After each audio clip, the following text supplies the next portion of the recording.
الحمد لله وكفى وسلام على عباده الذين اصطفى أما بعد عن أبي هريرة رضي الله تعالى عنه قال قال رسول الله صلى الله عليه وسلم من نفس عن مؤمن كربة من كرب الدنيا نفس الله عنه كربة من كرب يوم القيامة وقال عليه الصلاة والسلام الراحمون يرحمهم الرحمن ارحموا من في الأرض يرحمكم من في السماء أو كما قال عليه الصلاة والسلام۔ محترم سامعین اور عزیز طلبہ،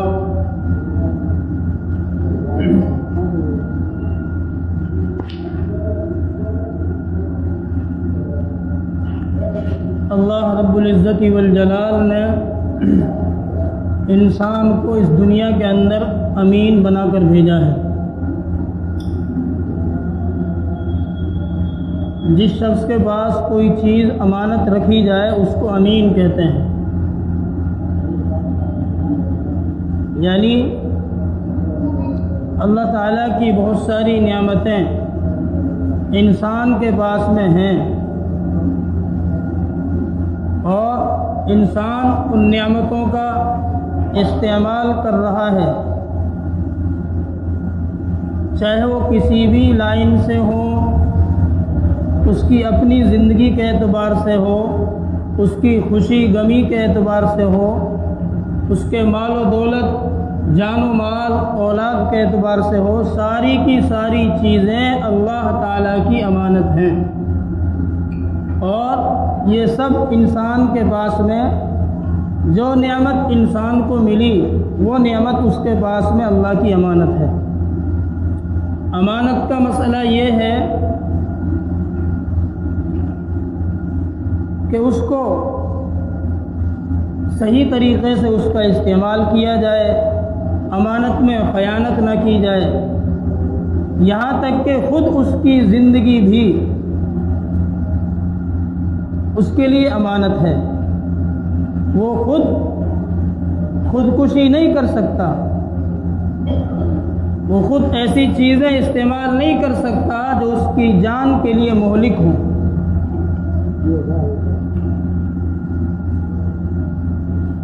تو پتہ چلا کہ انسان اپنی جان کا بھی مالک نہیں ہے۔ اگر وہ خودکشی کر لیتا ہے یا کوئی اور غلط کام، غلط قدم اٹھا لیتا ہے جس سے اس کا جانی مالی نقصان ہو جاتا ہے، تو کل قیامت کے دن اس سے اس کے متعلق مواخذہ ہوگا، پوچھ ہوگی کہ میں نے تجھے جان دی تھی، اس کو غلط کیوں گوایا؟ میں نے تجھے اور چیز امانت کے طور پر دی تھی، اس کا غلط استعمال کیوں کیا؟ میں نے تجھے ایک فیکٹری کا، ایک کمپنی کا مالک بنایا تھا، تو نے ان پر بیجا تصرف، بیجا استعمال، غلط استعمال ان کا کیوں کیا؟ میں نے تجھے بیوی بچوں والا بنایا تھا، تو نے ان کا غلط استعمال کیوں کیا؟ تو اس سے پتہ چلتا ہے کہ انسان کے پاس میں کوئی بھی چیز اس کی اپنی نہیں ہے، سب اللہ تعالیٰ کی ہے، اور اس کو اگر اس کو دی گئی ہے تو اس کے پاس میں وہ امانت ہے، اور امانت کا مسئلہ ہے تو ان کو صحیح طریقے سے استعمال کریں،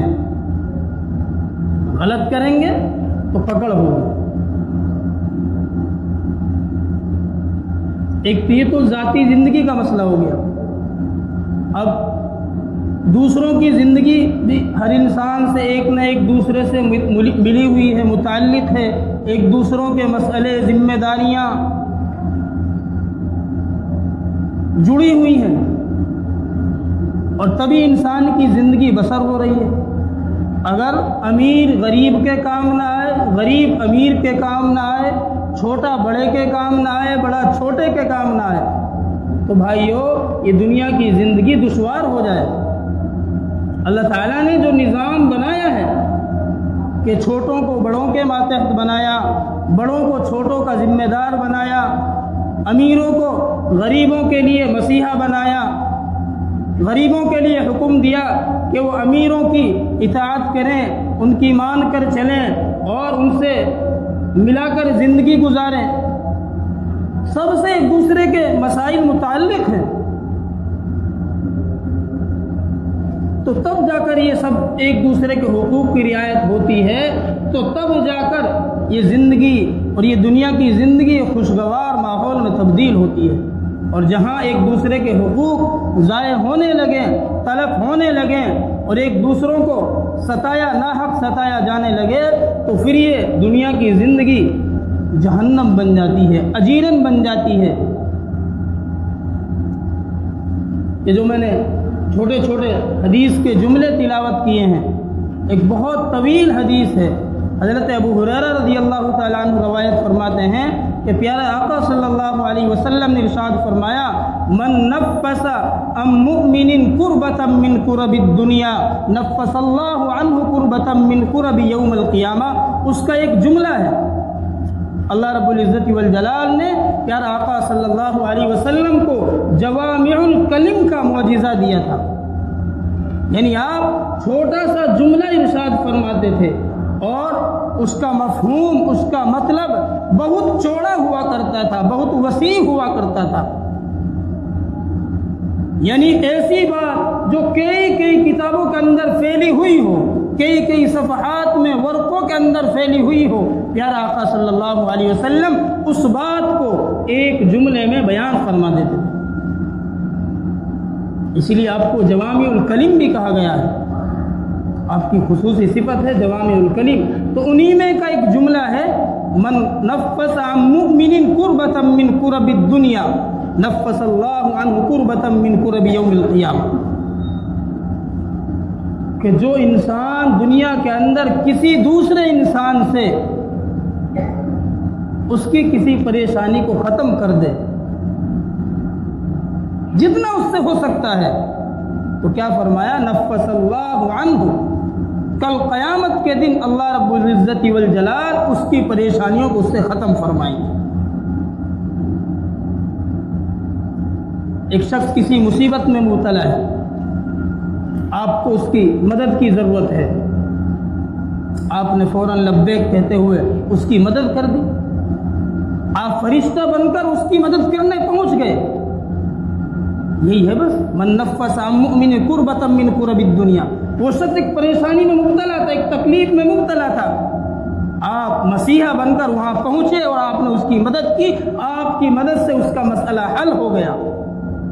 تو اس مدد کرنے کی وجہ سے کل قیامت کے دن جب میدان محشر قائم ہوگا اور نفسی نفسی کا عالم ہوگا، آپ ایک ایک نیکی کے لیے تڑپ رہے ہوں گے، اس مدد کرنے کے بدلے اللہ رب العزت اس نفسی نفسی کے عالم میں آپ کی مدد فرمائیں گے۔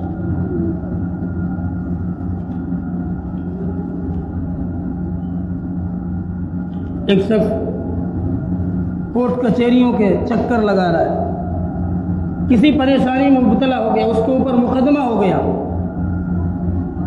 آپ کی وہاں تک پہنچ ہے، آپ کے پاس وسائل ہیں، آپ کی بڑے ادھیکاریوں سے، بڑے ملازموں سے آپ کی اٹھک بیٹھک ہے، جانکاری ہے، آپ وہاں جا کر آپ سے جتنی بنتی ہے آپ اس کی مدد کر سکتے ہیں۔ آپ نے اس کی مدد کرا دی اور اس کو نجات مل گئی، اس کو چین سکون مل گیا، تو اس کے بدلے میں کل قیامت کے دن آپ کو نجات ملے۔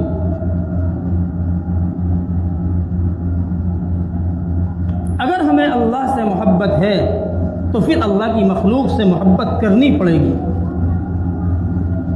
کتنی سادہ سی مثال ہے، ایک انسان کوئی چیز بناتا ہے، چاہے وہ پتھر بے جان ہی کیوں نہ ہو، اس نے پتھر پر محنت کی اور محنت کرتے کرتے اس کو تاج محل کا نقشہ بنا دیا، پتھر کو تراش کر، یا کسی اور خوبصورت عمارت کا نقشہ بنا دیا تراش کر۔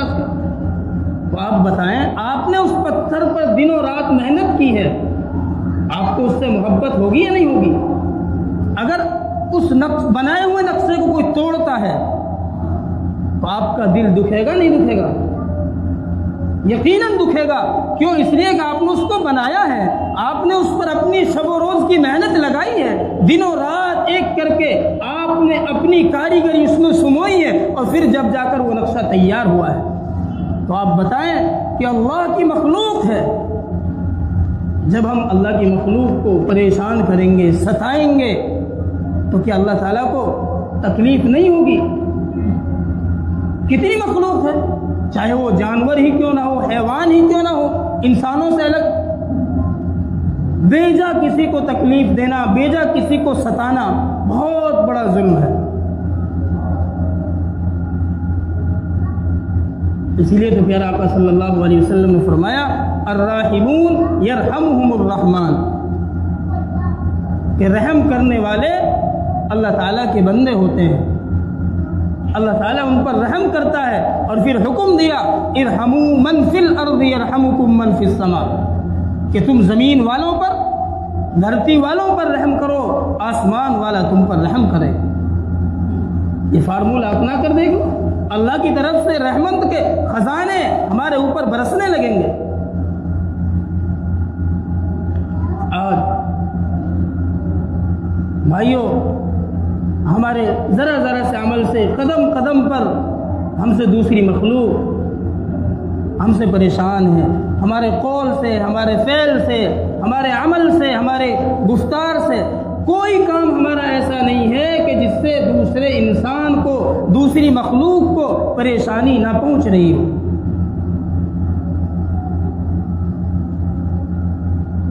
میں نے شروع میں بتایا تھا کہ ہم کسی چیز کے مالک نہیں ہیں، اگر اللہ نے ہم کو کوئی چیز دی ہے تو وہ چیز ہمارے پاس میں امانت ہے، اور امانت کا مسئلہ بڑا سخت ہے، ہم اس میں غلط تصرف، اس کا غلط استعمال نہیں کر سکتے، ہمیں اس کا صحیح استعمال کرنا پڑے گا۔ اپنے اکابر کی زندگی کو دیکھیں کہ ہمارے اکابر ایسے ہی اللہ والے نہیں بن گئے،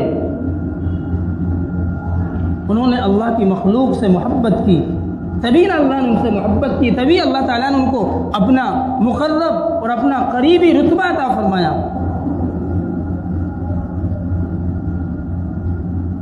بخاری شریف کے اندر ایک واقعہ لکھا ہے، ایک فاحشہ عورت تھی، ساری زندگی اس کی غلط کام کرتے کرتے گزر گئی، اور راستے میں سفر میں کہیں جا رہی تھی تو اس نے دیکھا کہ ایک کتا،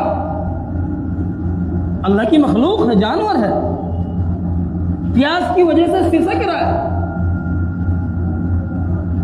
پیاس کی وجہ سے سسک رہا ہے، قریب ہے کہ اس کی جان نکل جائے۔ اس نے کیا کیا کہ اپنے پیر سے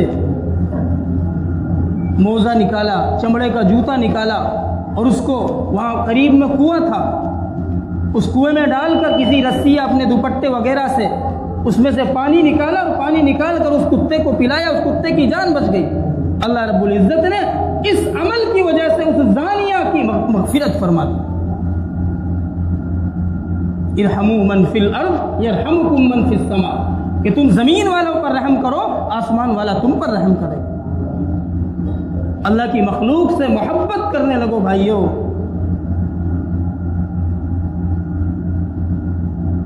اور بغیر اللہ کی مخلوق سے محبت کیے ہوئے ہم اپنی محبت میں کامل نہیں ہو سکتے۔ دنیاوی عشق کی مثال ہم نے سنی ہوگی، مجنوں اور لیلا کی، مجنوں اور لیلا کے قصے سنے ہوں گے، پڑھے ہوں گے۔ وہ جب اپنے معشوق لیلا کے شہر سے گزرتا ہے مجنوں، تو وہاں کے جو در و دیوار ہیں، شہر کے مکانات ہیں، ان کو چومتا ہے، حالانکہ وہ در و دیوار لیلا نہیں ہے، ان سے محبت نہیں ہے، اس کو کس سے محبت ہے؟ لیلا سے محبت ہے، چونکہ لیلا ان مکانات کے اندر رہتی ہے، تو اس کی بنا پر ان مکانات سے، اس کی در و دیوار سے، اس شہر کی ہر چیز سے اس کو محبت ہونے لگی۔ محبت کس سے ہے؟ لیلا سے۔ تو خود بخود دوسری چیزوں سے بھی محبت ہونے لگی جہاں پر لیلا رہ رہی ہے۔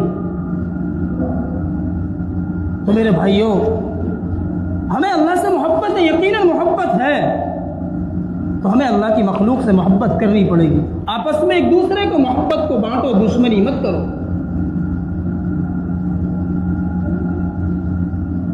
حضرت نوح علیہ السلام پوری قوم آپ کی تباہ ہو گئی، سیلاب آیا. اس کے بعد میں کچھ لوگ بچے.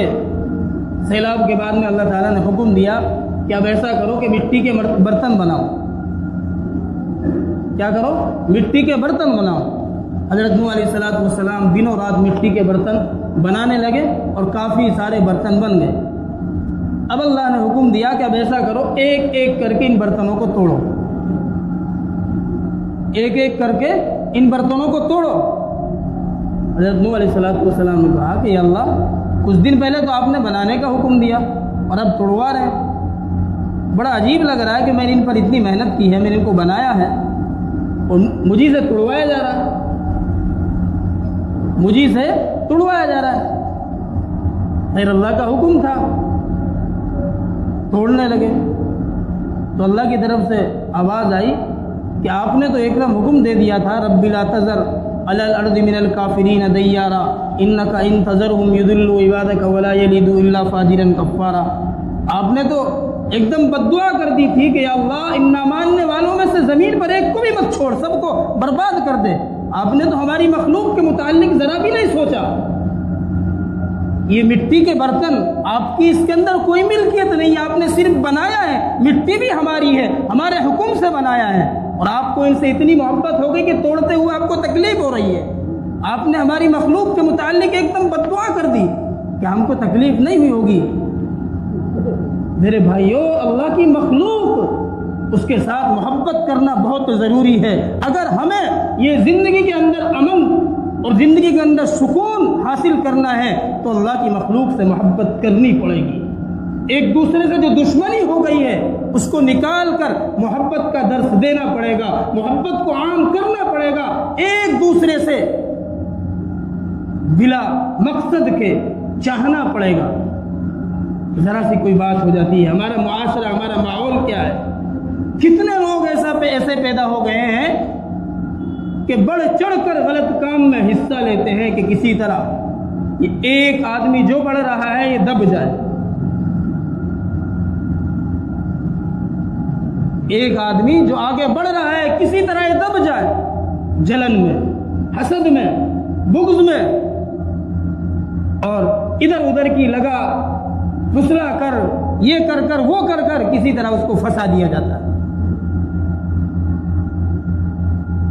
اسی میں ہم لوگ پس رہے ہیں، کٹ رہے ہیں، مٹ رہے ہیں. ایک پلیٹ فارم پر جمع ہونے کی ضرورت ہے. حالات بد سے بد خراب ہوتے جا رہے ہیں. آپ کو معلوم ہوگا میوات کے اندر کیا ہو رہا ہے اور دوسرے ملک، دوسرے صوبوں کے اندر، دوسری جگہوں پر کیا ہو رہا ہے. بھائیو، اپنے آپ کو وحدانیت میں داخل کرو، ایک پلیٹ فارم پر جمع ہو، آپسی بھائی چارہ، آپسی محبت کو بڑھاوا دو. ساری دشمنی جو ہو چکی اس کو ایک طرف رکھ کر محبت کا درس دو، محبت کو پھیلاؤ. پھر اللہ کی طرف سے، میں اپنی طرف سے نہیں کہہ رہا، یہ پیارے آقا صلی اللہ علیہ وسلم کا فرمان ہے، ارحموا من فی الارض یرحمکم من فی السماء، کہ تم زمین والوں پر رحم کرنا شروع کر دو، اللہ کی طرف سے خود بخود رحمت شروع ہو جائے گی، اللہ کی طرف سے مدد آنا شروع ہو جائے گی. ہم نے رحمت کو ختم کر کے ایک دوسروں سے محبت کو چھوڑ کر بغض عداوت کے پیڑ اور کھیتیاں شروع کر دی تو کہاں سے رحمت ہوگی، کہاں سے مدد آئے گی؟ حالات خود اپنے خراب کیے ہوئے ہیں اور ہم رونا روتے ہیں کہ ہم کو ستایا جا رہا ہے، ہم کو پریشان کیا جا رہا ہے، ہمارے اوپر ظلم کیا جا رہا ہے. آج سے 1450 پہلے پیارا آقا صلی اللہ علیہ وسلم نے جو درس دیا تھا اس وقت کتنی تعداد تھی؟ صرف آپ اکیلے تنہا تھے جس وقت کھڑے ہوئے تھے. گھر کے خود قریبی جانی دشمن ہو گئے، لیکن آپ نے محبت کا پیغام دیا، محبت کو عام کیا، اور محبت کے نتیجے میں کوئی مختصر سی جماعت چند دنوں میں، مختصر وقت میں، صرف 13 سالہ مدت میں پورے چہاردان عالم میں پھیل گئی۔ کیا کسی تلوار کا استعمال کیا تھا؟ کوئی ان کے پاس کوئی سپر طاقت تھی، سپر پاور تھی؟ کچھ نہیں تھا، کوئی اسباب نہیں تھے، صرف اور صرف محبت کی دعوت تھی، محبت کے ہتھیار تھے، محبت کو عام کیا تھا، دشمنوں کو گلے سے لگایا تھا، اور پھر جانی دشمن اسلام کے اندر خود بخود داخل ہونے لگے۔ آج ہم دوسروں کو کہنے سے ڈرتے ہیں، اپنوں کے اندر منافرت پیدا ہو گئی ہے، اپنوں سے نہیں کہہ سکتے تو دوسروں کو تو بہت دور کی بات ہے۔ میں کھلے عام اس بات کو کہہ رہا ہوں کہ محبت کو عام کرو۔ لڑائی شکوے، دنگے فساد ہماری بستی کے اوپر، ہمارے ماحول میں، ہمارے معاشرے میں کسی کی مجال نہیں ہے۔ اگر ہم متفق ہیں، اگر ہم ایک ہیں، تو کوئی ہم سے کوئی کچھ کہہ دے۔ ایک چھوٹی سی مثال، جھاڑو جو ہوتی ہے نا، جھاڑو بندی ہوتی ہے، اگر اس کو بکھیر دیا جائے اور ایک ایک پرزے سے، ایک ایک سینک سے صفائی کر کے دیکھو الگ الگ، لیکن ایک کمرہ بھی اس سے صاف ہو جائے، اور جھاڑو بندی ہوئی ہے تو ایک آدمی اس کو پکڑے گا تو منٹوں سیکنڈوں میں کمرے کی صفائی ہو جائے، اس سے آسانی سے کام ہو جائے گا۔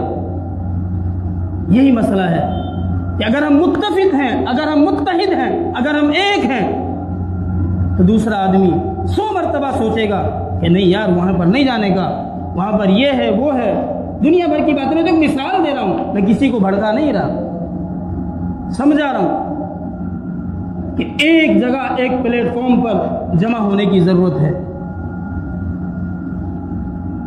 اور تیار رہنے کی ضرورت ہے۔ نہ معلوم کب سے، وہ تو دیکھ رہے ہیں آپ، کب سے کیا، ذرا سی دیر میں کیا سے کیا ہو جاتا۔ اس لیے ہر اعتبار سے اپنے ایمان کو مضبوط کرو، اللہ سے تعلق مضبوط کرو، راتوں میں رو گڑ گڑاؤ، نمازوں کی پابندی کرو، مساجد کو آباد کرو۔ بغیر اللہ کے تعلق کے، بغیر اللہ کی مدد سے ہم کچھ نہیں کر سکتے۔ سب سے پہلے اس چیز کو اپناؤ، اللہ کی مدد مانگو، اللہ سے تعلق جوڑو، اور پھر اس فارمولے کو اپناؤ، محبت کا پیغام عام کرو۔ ارحموا من فی الارض یرحمکم من فی السماء، پھر اللہ کی طرف سے رحمت کے، مدد کے دروازے کھلیں گے، اور پھر انشاءاللہ کلمے کی دعوت تو آج بھی وہی ہے، اللہ تعالیٰ کی ذات تو آج بھی وہی ہے، قرآن تو آج بھی وہی ہے، احادیث مبارکہ کے پیغامات، فضائل تو آج بھی وہی ہیں۔ صرف کمی ہے تو بھائیو ہماری کمی ہے، ہمارا ایمان بہت کمزور ہو گیا ہے، یقین اللہ کی ذات سے ہٹ چکا ہے، اسباب کو اپنے اندر جگہ دے لی، اور اللہ کے مدد کے جو وعدے و ارادے ہیں ان کو نکال کر اپنے اسباب کے اوپر یقین بنا لیا کہ ہم کریں گے تو ہوگا، ہم نہیں کریں گے تو نہیں ہوگا۔ اس لیے ضرورت ہے کہ اس پیغام کو خود بھی اس کو اپنائیں اور دوسروں کو عام کریں، دوسروں کو پہنچائیں۔ اللہ رب العزت ہم سب کو اس فارمولے پر عمل کرنے کی توفیق عطا فرمائیں، آپس میں ایک دوسرے کے لیے محبت، ہمدردی پیدا فرمائیں، اور جو حسد کا، ایک دوسرے کے جلن ایک دوسرے کے لیے دلوں کے اندر بیٹھ گئی ہے، اس کو خدا کے واسطے ختم کرو، ختم کرو۔ اللہ تعالیٰ عمل کی توفیق عطا فرمائے۔ اللہ